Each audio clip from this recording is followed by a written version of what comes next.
Well, it happens to be morning, so I'll say good morning. Sorry, I don't know what time you're watching this. I am just starting into a new project. This project is going to be the build of a space shuttle launch system from Roker. I've built a couple of their other projects before. Well, wait a second. That one's not Roker. That one is. Okay, anyway, I'll show you the guys that stuff later. But yeah, I'm going to try to do at least a 2-camera setup here and get some good close-ups, and hopefully you'll enjoy this little endeavor. Okie dokes. See ya. Okay, folks. Let's see how this goes. Yeah, I'm still not 100% sure how I'm going to get really good images of all of this, so I will try showing this to both cameras. All right, there's that one, and let's go over here to this guy, and there he is. Now let's open this up and see what this is about. I've been putting this off. I've been putting it off because there was a bunch of work I wanted to do in my room first. Not that you'll ever be able to see it. You know, some guys who do these, who do videos like this, I can't get on camera. There, I can slide into there. They have nice big studio spaces. That is not my case. Okay, once again, we're going to show you the instruction guide. There is, in fact, a QR code that goes to a video that I think is supposed to tell you how to do this. There's some general instructions about using their little sandpapers, sand off edges, and how to carefully remove parts from their packing. And then a whole parts list. And yeah, there's in this one, there's going to be some motors and such. So this is going to be a lot of fun. Anyway, what I'll try to do is I'll try to show each page as I get ready to do that step. But the first thing I want to do is I want to take all these parts out.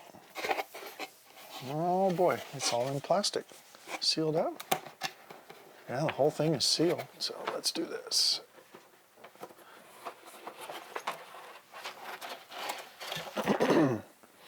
Okay, all the wood parts are all sealed in their own separate container. That's excellent. And here's electronics, motors.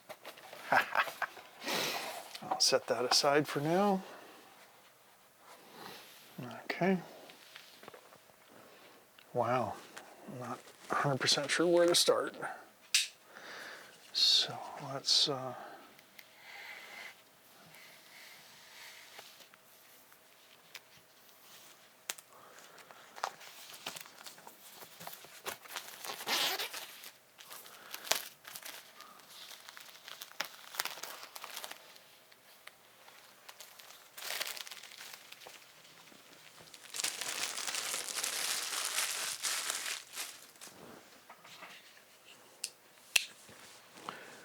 Well, goodness gracious, look at that. Okay, here's a nice handy little piece of sandpaper delivered with the project. Okay, I think I'm going to make an adjustment on the other camera. And reach through, and I can't see either monitor. Okay. Oops.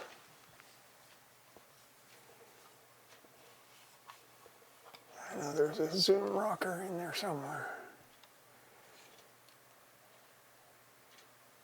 Okay. It's kind of hard. I was really hoping to do a overhead camera, but yeah, I really don't have the ability to do that. Okay, so some plastic parts there.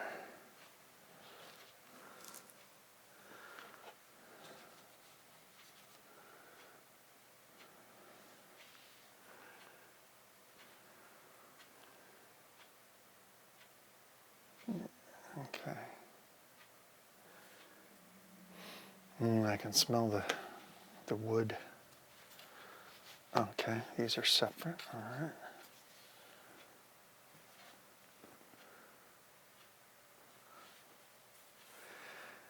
I'm gonna have to be looking up a lot of parts as we go, I would guess. Oh my word. Oh, that looks like rocket booster, yeah.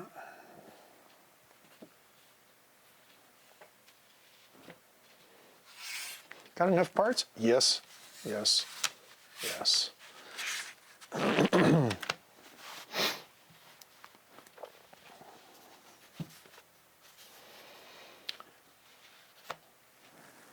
One thing I'd like to point out real quick that's on the lid. Note that they say age 14 plus.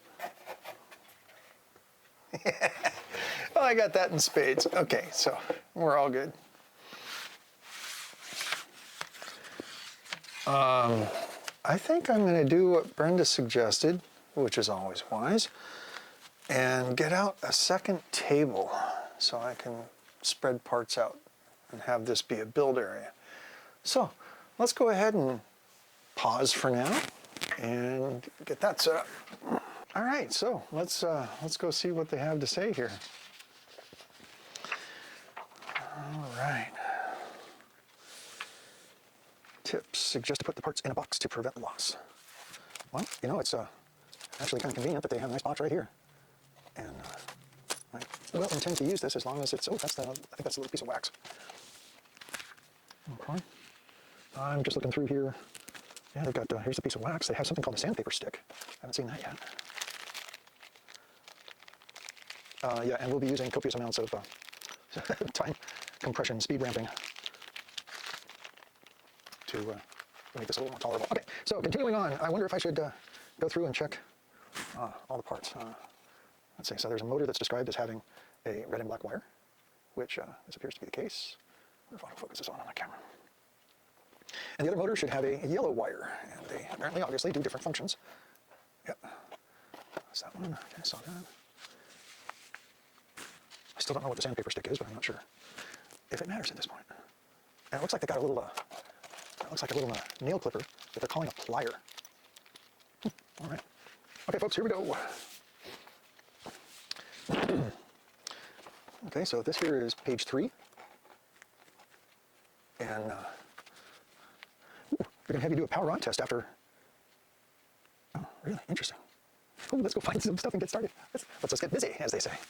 Okay. Since I'm going to be building here, I'm going to yet again reposition that camera. But I'll keep everybody rolling. Yeah, it's darn near shooting down vertically, isn't it? Yeah. Well, I don't really, if I do a lot of these, I was thinking about building a track above from which I could hang lighting and cameras and all that kind of stuff. But we'll see. Okay, so it looks like I'm going to need 2 motors right out of the chute, and this little bag of electronics.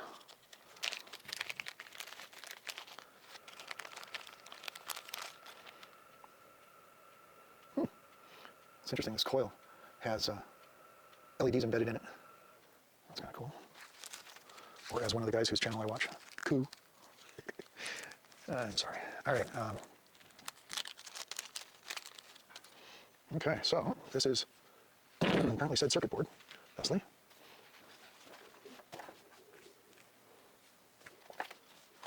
Okay.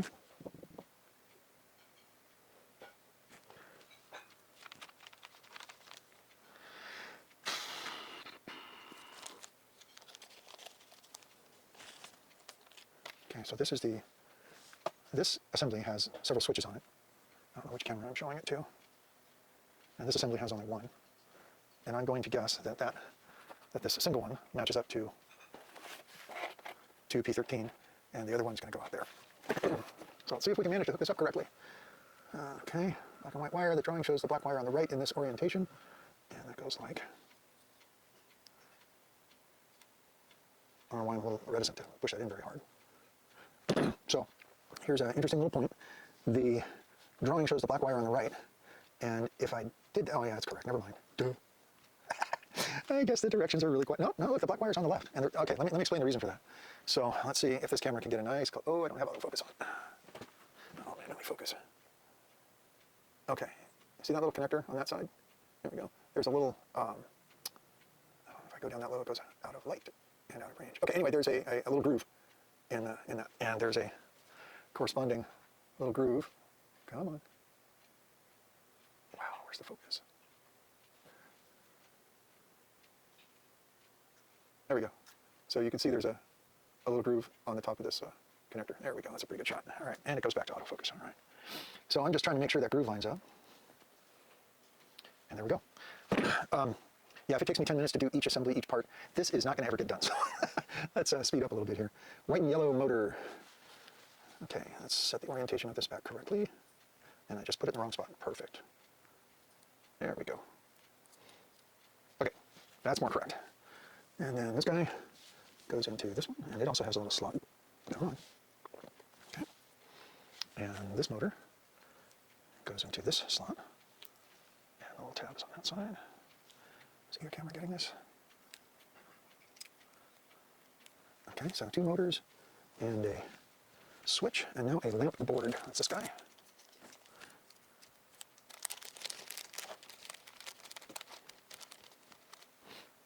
Howdy.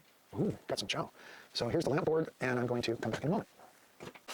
So, as you can see, I've changed the angle of this camera to better show the instruction guide, hopefully, and my little work area. Okay, so during what you're watching there, I was chattering about building the thing correctly. And the little wooden gizmo that was built actually turned out to be a test tool to hold the switches so I could do the power on test.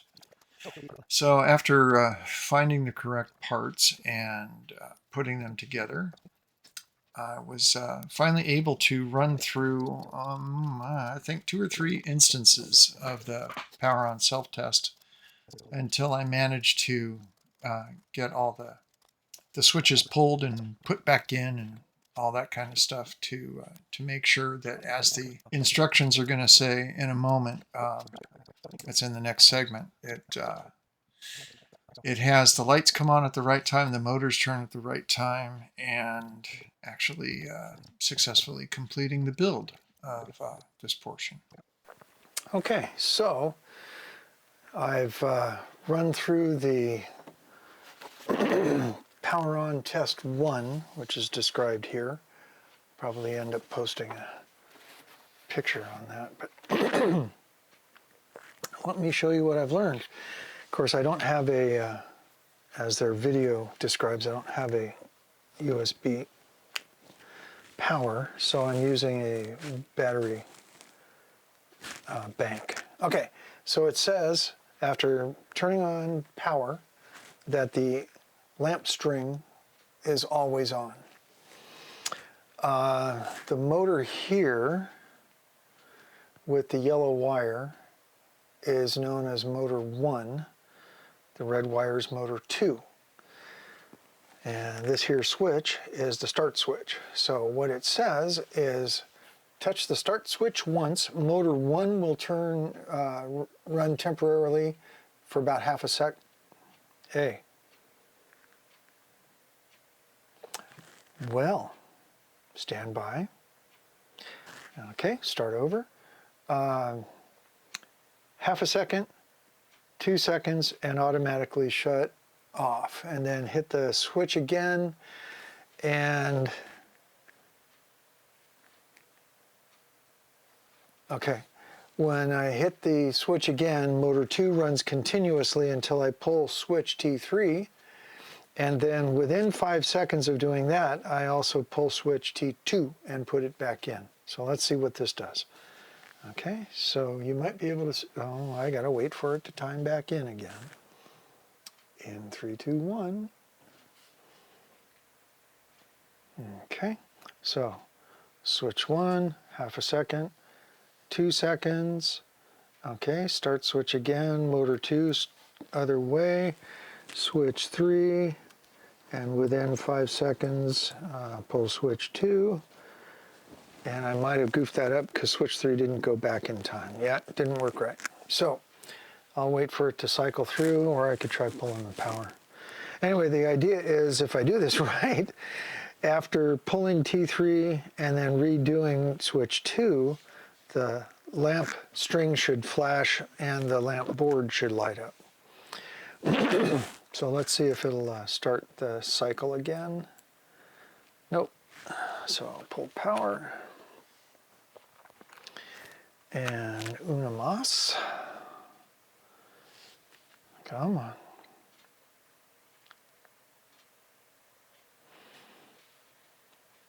Okay. So half a second, 2 seconds, start switch again. There we go. Pull T3, pull T2, and something didn't work. Pull T3, T2 should stop. Put T2 in, there we go. That's flashing. And the little LED board came up that has a nice little orange LED and some blue LEDs. So that's the power on test. Yay! Then it says remove the electronic components and continue the build. Guess I'll keep rolling. Okay.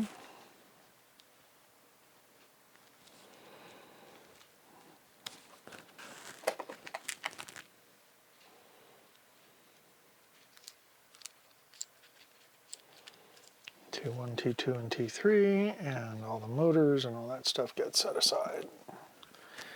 Okay. Okay, as I point out here in the graphic that I really actually start the build here after all of that falderall with the power on test. I'd also like to point out that on the screen, that little gizmo that I built for holding the switches, I didn't realize that that's what it was going to be used for almost solely. But anyway, so here we go. We're starting to build the base of this thing. And, use the sandpaper every now and again to remove the little bumps, I guess, that were left from the place that the wood was connected to the backing. I'll go quiet for a sec.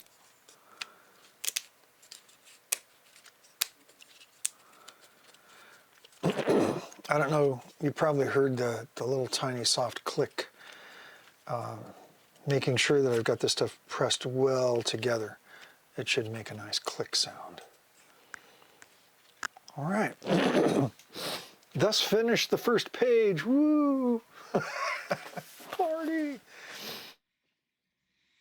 Yeah, and this actually also points out the major challenge I had in this video is there were gobs of minutes of just yeah, kind of like right here. I can't seem to find the words, but as I'm going through the parts listings on each of the pages, I'm figuring out where they all are, and right there it was just showing that there are specific guidance, I suppose, on how to cut the parts out of the plastic structure. So moving on.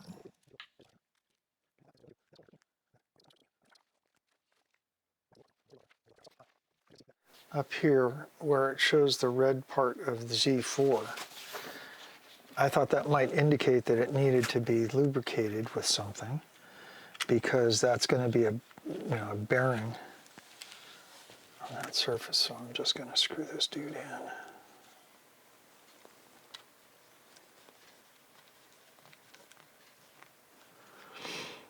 And that's got gobs o play.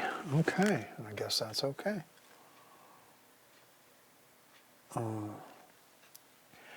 And if not, we will probably get to redo it. That looks like it. Well, I don't know. We'll see. Okay, once again, the strategy here was to cut this 2 hour and 30-minute combined video of the first day's exercise into something a little more reasonable. And although I'm pretty loath to remove any video content, I also didn't want to make you listen to all the chipmunk sounds in here. It's pretty unintelligible, so that's why I'm yammering on now in voiceover. So what I'm showing here is my progress in trying to finish the first couple of pages of this build. Excuse me. I seem to have a little bit of the congestion today that I did earlier. It will become obvious a little bit later that this first gear assembly that I put in, I actually had built it incorrectly. And I've gone back and I checked the book.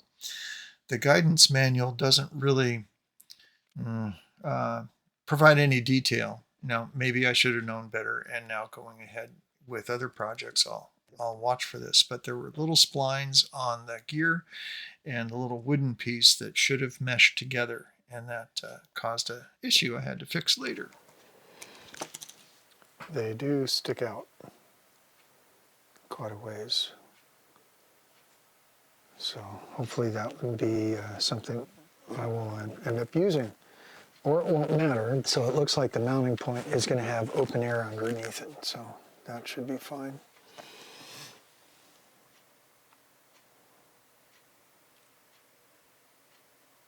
Oh, no, I was right. No, I was wrong. It was too long. Yes, indeed. Those were P1s that I used. I was supposed to use P2s.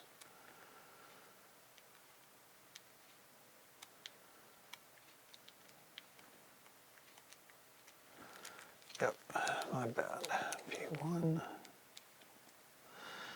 So these are 8mm, and the other package are 5. So what I just pointed out as a possible error is my error. So P2 times 2. Oh, these are little itty bitty screws, man. And they're both M2s, so I won't have messed it up by, how about the image? I won't have messed it up by putting those other screws in first.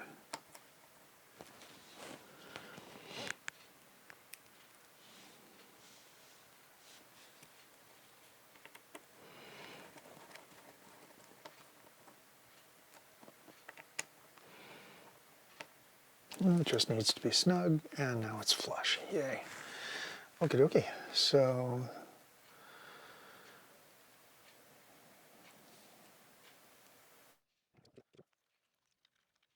And this also gives you an indication of why it's taken me so long to get this video out. The challenge was, one of the things I learned, and I am going to do a follow-up video describing all the things that I think I learned on this. We'll see if it turns out to be the case. That, doing long interminable takes and thinking I'm going to fix things in editing, and along with that incessant yammering that I did there, that I'm doing now. Anyway, yeah, the whole idea here is that I wanted to show all the steps of the project, but there's probably a far more efficient way to do that I haven't quite yet learned, because I don't do these build projects on a regular basis, and this is a new experience for me, and I'm hoping to have a whole pile of things I learned as I was going. One other thing I want to point out, I haven't mentioned this anywhere yet, even in the videos that I've taken, that there are, I think it's somewhere on the order of 8 or 9 different boards that have parts on them, and very few of them are the same thickness. That one I just had in my hand is one of the thicker ones, and obviously that's for parts that are going to sustain a whole lot more load. So anyway, I will at some point in this project put a graphic up that shows all the different card thicknesses. Oh, this is going to be a little bit of an adventure. Okay, so if I'm reading this right, they want me to orient the switch so that the open part of the switch, the hinge is on top, the open part's on the bottom, not the reverse. And make sure that switch is mounted correctly to the K10 piece, all right? And then on the other,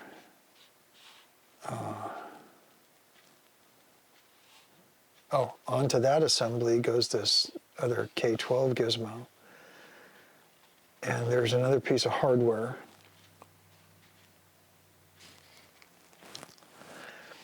I'm just trying to figure out how all this goes. And there's a spot there where I get wax on both sides of part K6. Oh, I see how that goes. Okay. Let's see how this goes.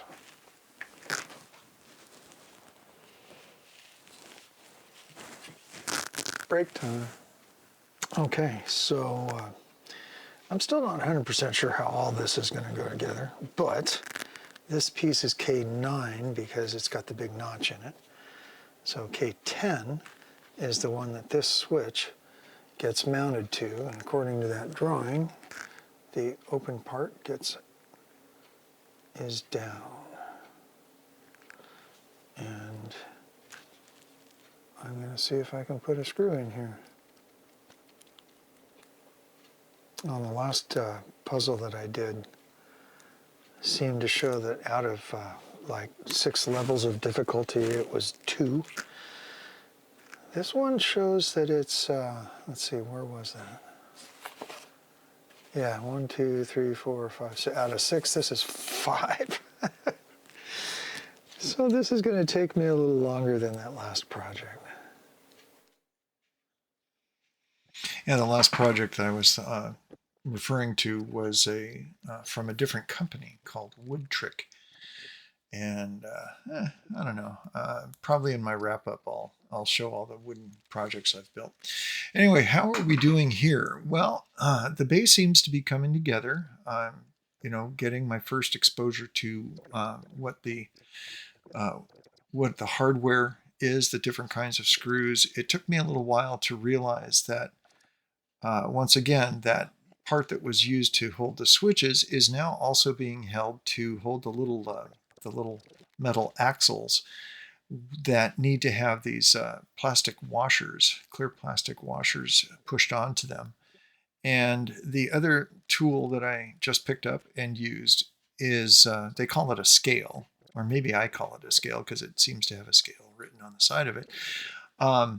That's actually to help you push these parts together. And, it took me a moment to actually realize that's what it's for. Meanwhile, once again, one of the reasons why this took me so long is even though I did plow into several small mistakes, I really don't like making mistakes, and particularly with projects like this where breakage of a part could really set the project back or make it not possible to finish. So I'm extra double, triple, quadruple checking things, and that really did lengthen the time it took to build this thing. I did mention a few moments ago that this day one video was over 2.5 hours in real time, and I shortened it down a bit to 38 minutes. And there's a total of 9.5 hours of video. So I do have my work cut out for me in this editing and post-production process.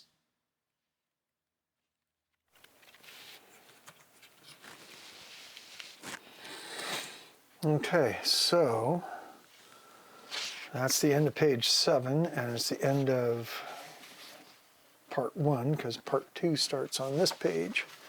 Part 2, step 2. And this is where I'm going to stop for now. Okay, not quite tomorrow. but gonna see if I can get another section done.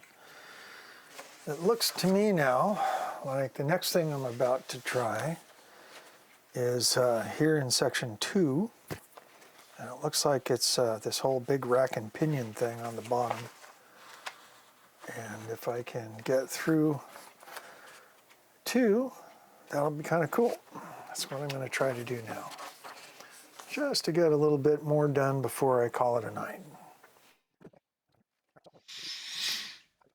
All right, going into step 2, as I pointed out,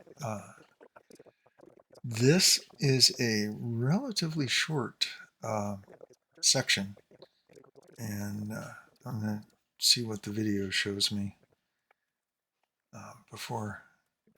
Maybe I should write a script for that. Nah, never mind. Anyway, oh yeah, this is the lamp board and the pivot assembly. So, looks like there's a clip that I forgot to color correct. Oh well.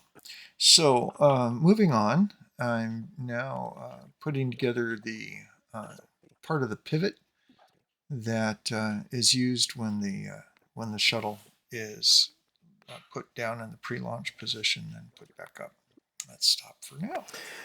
I'm going to take a second to point this out too. Excuse me. I really like how they've drawn on the instruction sheet here. They have this red outline and a red part, and it really helps you visualize where the part's supposed to end up. It gives me a little bit of confidence that I'm kind of doing it right. Yeah, I really did like that that way that they drew the detail in the instruction guide.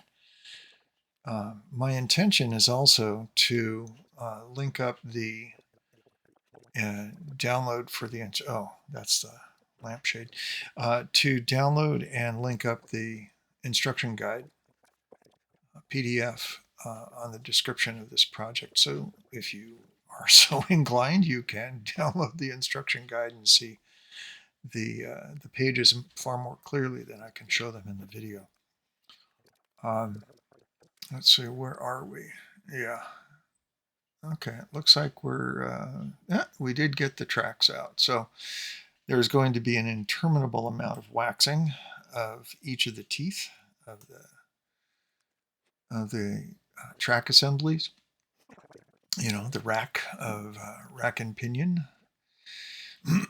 And yeah, I guess I have the same congestion today during voiceover that I did during production, and I do apologize for not having cleaner sounding audio. So little connector pieces go in to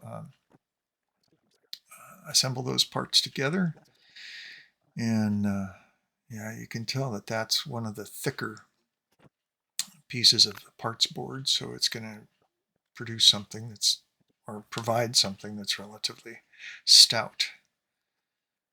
Okay, there's that pivot, and now I'm trying to figure out where the lamp board assembly goes. And it looks like it's on a kind of a sled there. Okay. A little bit more hardware to put in. And this is the first point coming up here in a few seconds, is the first time I realized that I had made an error on the first build page with that assembling that gear incorrectly. Yeah, so we're progressing along. We're putting wax on parts that need to be have a little bit of freedom of movement. Yeah, right there is when I first started discovering it wasn't going to be the best thing. But I get into a little more detail, and I'll describe it on the day instead of in voiceover. So stand by for that.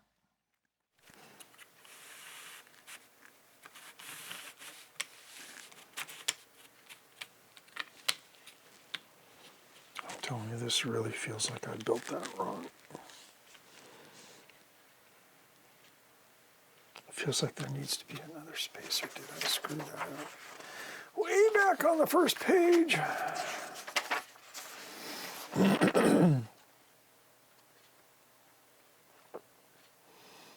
No, there's no other washers.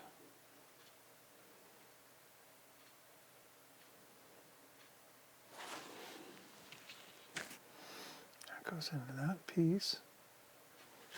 And then there's that. And then there's that.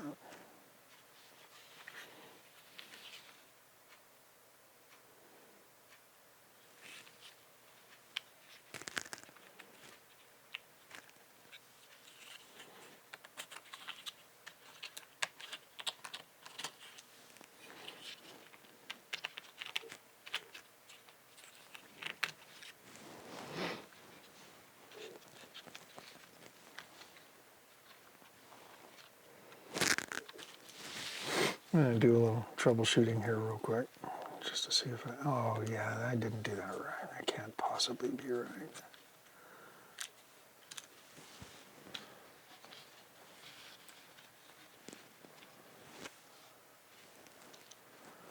Yeah, that's supposed to fit down more snugger, more snugly.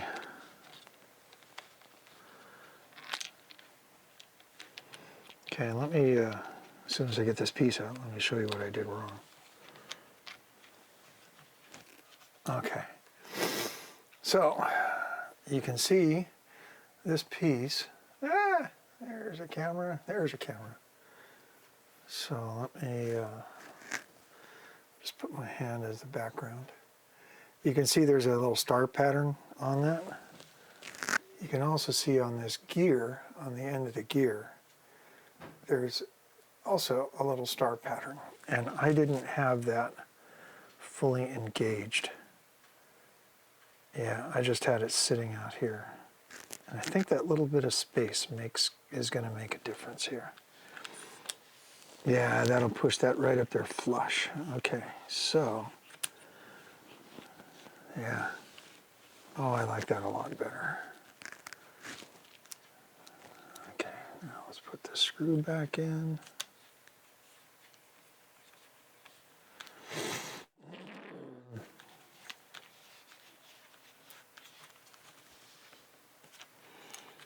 That's better. Okay, and put those pieces back on.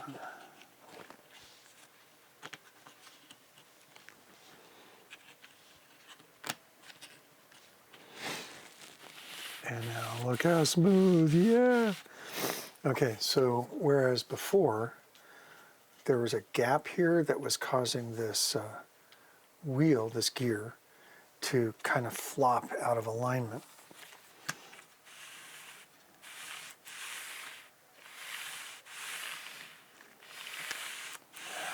Nice and smooth, no binding. Fantastic. Okay, I'm glad I fixed that. All right, that was driving me a little nuts.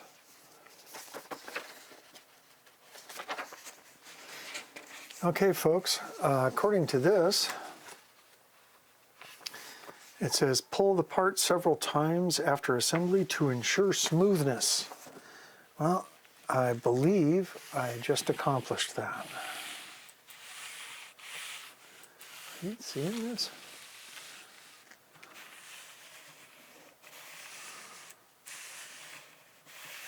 That's fantastic. Sweet. Okay, that's that for now. We'll pick this up, actually, literally, tomorrow.